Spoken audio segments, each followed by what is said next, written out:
तो question number 9 में हमें फाइंड आउट करना है ग्रॉस प्रॉफिट। ठीक है। ग्रॉस प्रॉफिट का फिर हमारा फॉर्मूला क्या है?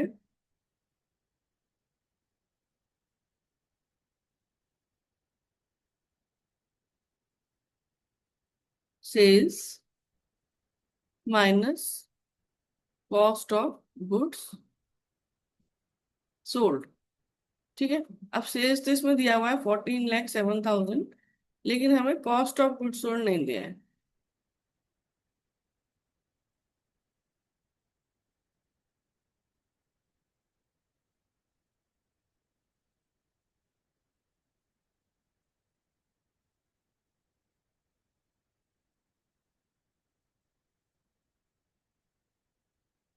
ठीक है। तो कॉस्ट ऑफ गुड्स सोल्ड, अब हमें कॉस्ट ऑफ गुड्स सोल्ड निकालना है।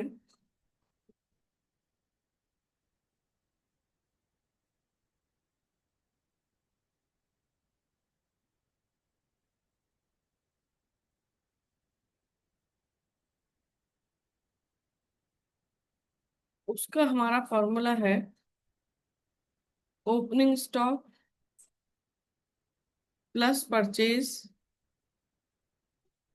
Minus purchase return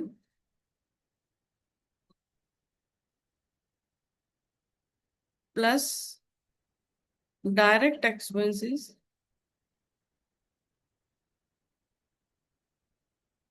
minus closing stock. ठीक है। तो अब देखो, ओपनिंग स्टॉक है हमारे पास 3 लाख, प्लस परचेज है 8,50,000, फिर कैरेज ऑन परचेज यानी direct expense 23,000, carriage on sales is indirect expense, office rent indirect expense, और क्लोजिंग स्टॉक दिया 2,80,000। और ये हम प्लस माइनस कर लेते हैं। 3 लाख प्लस 8,50,000 प्लस 23,000 माइनस 2,80,000, तो 8,93,000। अब सेल्स हमारी है 14,07,000 minus 8,93,000, cost of goods sold,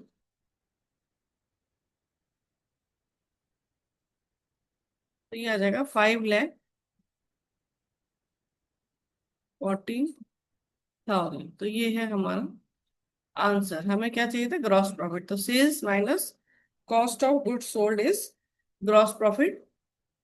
और कॉस्ट ऑफ गुड्स सोल्ड हमने कैसे निकाला? Opening stock plus purchase minus purchase return plus direct expenses minus closing stock is cost of goods sold. So question done.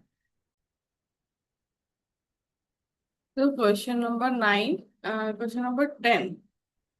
एक second. तो question number 10, calculate gross profit when total purchase and return outwards direct expenses are given and two-thirds of goods are sold for 15,25,000। तो हमारा यहाँ formula था gross profit के लिए, sales minus cost of goods sold, यानी जो good cell हुआ है उसका कॉस्ट। ठीक है। तो सेल्स हमें इसमें दिया हुआ है 15,25,000। अब कॉस्ट ऑफ गुड्स सोल्ड पहले हम निकालते हैं। तो यहाँ पर कॉस्ट ऑफ गुड्स सोल्ड, जिसका हमारा फॉर्मूला है opening stock plus purchase minus purchase return plus direct expenses minus closing stock. देखो, ओपनिंग स्टॉक तो हमारे पास दिया नहीं है, परचेज दिया है 20 lakhs. minus purchase return outwards means purchase return. So 50,000 plus direct expenses 1,50,000 minus closing stock. Closing stock देखो उसमें 2/3 ऑफ गुड्स वो सेल किया गया है, तो कितना रिमेनिंग है? 1/3। सो 1/3 ऑफ, अभी देखो इन सबका हम टोटल करेंगे, 20 लाख माइनस 50,000, सो 19,50,000 प्लस 1,50,000, सो 21 लाख। ये क्लोजिंग स्टॉक, सो 21 लाख का 1/3,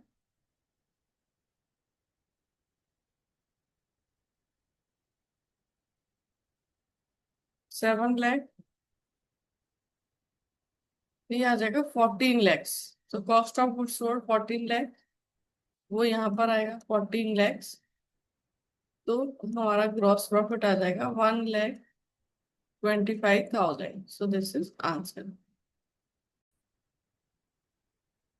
देखो यहाँ पर हमें ओपनिंग स्टॉक कैलकुलेट करना है, जिसमें हमें cash purchase, credit purchase, cash sales, credit sales, wages, sales return, indirect expenses, closing stock दिया हुआ है और rate of gross profit on cost दिया हुआ है। तो हम यहाँ से ही शुरू करते हैं। So rate of gross profit on cost equals 50%। अब कॉस्ट पे दिया है तो कॉस्ट तो हमें नहीं पता, क्योंकि हमें ओपनिंग स्टॉक ही नहीं पता है। तो हम क्या करेंगे, इसको ही अज्यूम करते हैं। So let us assume cost equals 100। ठीक है, अब इस पर जीपी है 50%, तो मतलब 50% ऑन कॉस्ट है, तो कॉस्ट का 50%।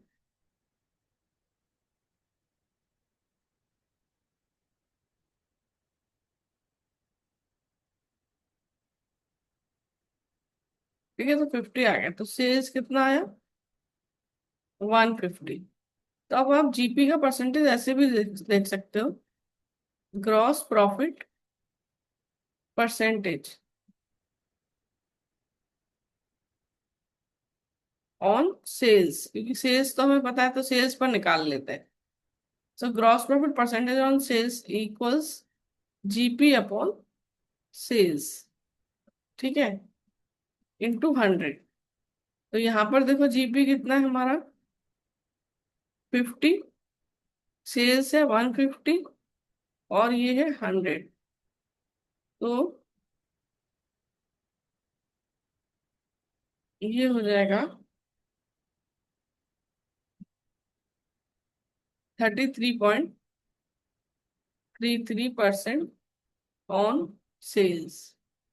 ठीक है, एक चीज हम ऐसे भी देख सकते हैं कि देखो जैसे कॉस्ट, नहीं, जीपी दिया हुआ है आपका 50% ऑफ कॉस्ट। तो कॉस्ट है हमारे पास 100, जीपी है 50, तो सेल्स हो गया 150। तो ये देखो 50% ऑफ कॉस्ट मतलब 1/2 ऑफ कॉस्ट। ठीक है, 50% मतलब 1/2। तो अब जीपी ऑन सेल्स हो जाएगा 50/150, मतलब 1/3 ऑफ सेल्स। तो अब देखो यदि 1/2 ऑफ कॉस्ट है तो 1/3 ऑफ सेल्स होने वाला है।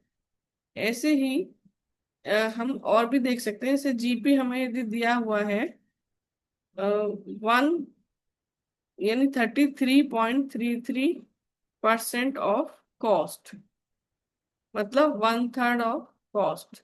ठीक है, ऐसे दिया है। तो कॉस्ट है समझ लो हमारा 100, तो जीपी हो गया हमारा उस पर 33.33 और सेल्स हो गया 133.33। तो जीपी कितना हो जाएगा? 33.33 डिवाइडेड बाय 133.3, तो ये हो जाएगा 1/4 ऑफ सेल्स। तो यदि 1/3 कॉस्ट का होता है तो 1/4 सेल्स का होता है। 1/2 कॉस्ट का है तो सेल्स का है 1/3। ऐसे ही यदि 1/4 कॉस्ट का होगा तो सेल्स का होगा 1/5। तो एक एक इंक्रीज हो जाता है। तो इस केस में भी देखो 1/2 था कॉस्ट का, ये था 1/2 ऑफ कॉस्ट, तो यहाँ आ जाएगा 1/3 ऑफ सेल्स। ठीक है। तो अब हम अपना यहाँ क्वेश्चन कर लेते हैं। ओपनिंग स्टॉक हमें निकालना है। ठीक है। तो हम अपना फॉर्मूला देख लेते हैं।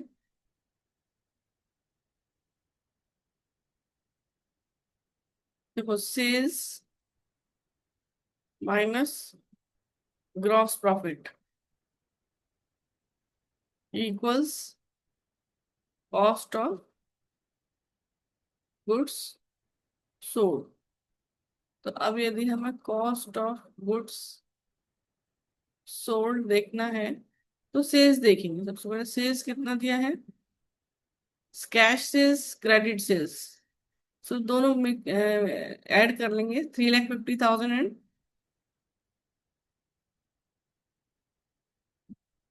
12,50,000। इसमें से सेल्स रिटर्न माइनस कर लेंगे 1 लाख।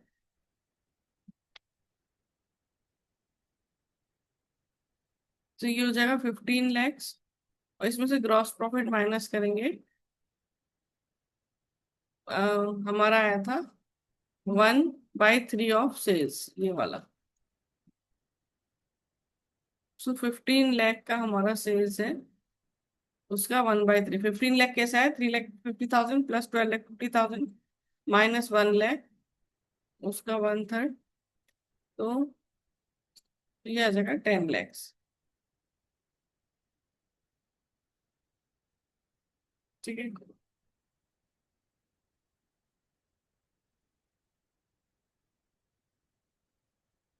अब 10 lakhs और अब देखो कॉस्ट ऑफ गुड्स सोल्ड का फॉर्मूला एक और दूसरा क्या होता है, cost of goods sold equals opening inventory या opening stock plus purchase plus direct expense minus closing stock. तो कॉस्ट ऑफ गुड्स सोल्ड तो हमने अभी फाइंड आउट किया 10 लाख इक्वल्स ओपनिंग स्टॉक, तो हमें कैलकुलेट करना है, plus purchase, purchase cash purchase credit purchase दोनों को ऐड करेंगे 2 लाख 8 लाख।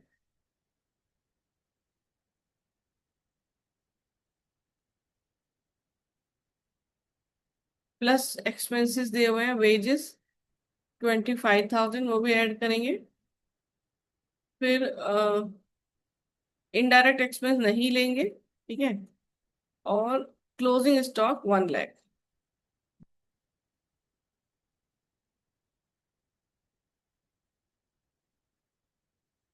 तो ये देखो opening stock plus 2 lakh plus 8 lakh plus 25,000 minus 1 lakh. तो यह है 9,25,000 equals 10 lakhs. So opening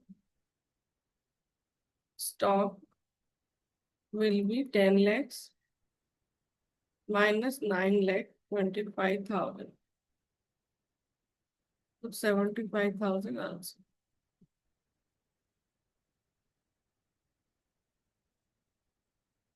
So question number 11. Done.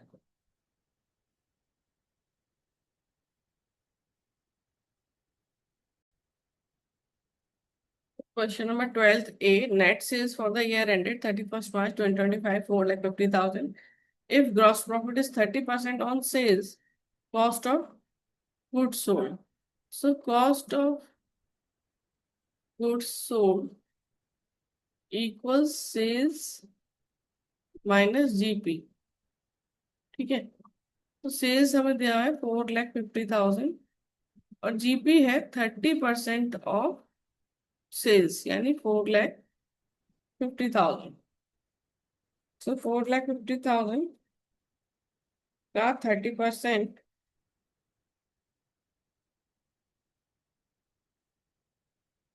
Minus 1,35,000, तो 3,15,000 is cost of goods sold.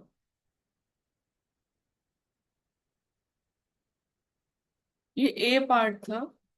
अभी बी पार्ट देखेंगे।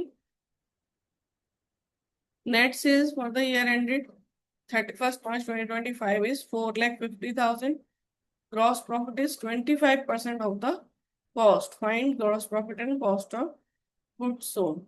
तो ये देखो, यदि जीपी हमारा 25% ऑफ कॉस्ट है ना, यानी कि 25% मतलब 25/100 और 1/4 ऑफ कॉस्ट। तो कॉस्ट का 1/4 है, कॉस्ट तो इसमें हमें दिया नहीं है, तो हम इसको क्या कर सकते हैं, और 1/5 of sales. So 1/4 of cost होता है, तो 1/5 ऑफ सेल्स होता है। तो यहाँ पर जीपी कितना आ जाएगा, 1/5 ऑफ सेल्स, और 4,50,000 का जो सेल्स है उसका 1/5, सो 90,000। ठीक है, सो 90,000 इज जीपी एंड हमें चाहिए cost of goods sold. So cost of goods sold equals sales minus GP. तो 4,50,000 माइनस 90,000 रुपीज 3,60,000। ये है हमारा आज क्वेश्चन 10। ठीक।